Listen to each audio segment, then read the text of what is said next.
Los independentistas de Sardegna Nazione siamo ginocchia, è doveroso debba essere che questa è una parte importante del suo popolo sardo, della nazione sarda, non solo dal suo punto di vista economico, ma pure dal suo punto di vista culturale e storico.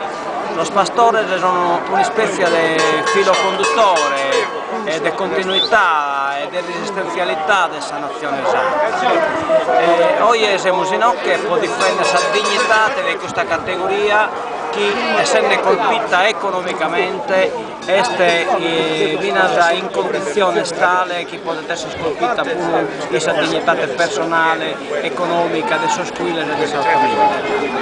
Noi pensiamo che tutto questo Parisi, questa crisi dei operai sardos fa parte di un programma preciso.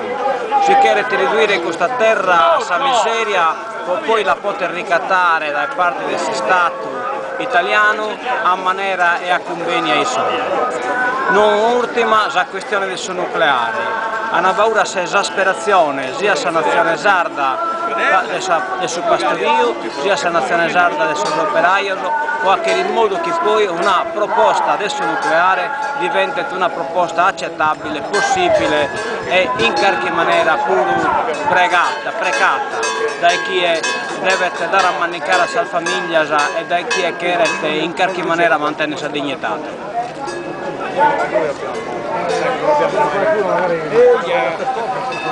Non lo abbiamo mai cessato.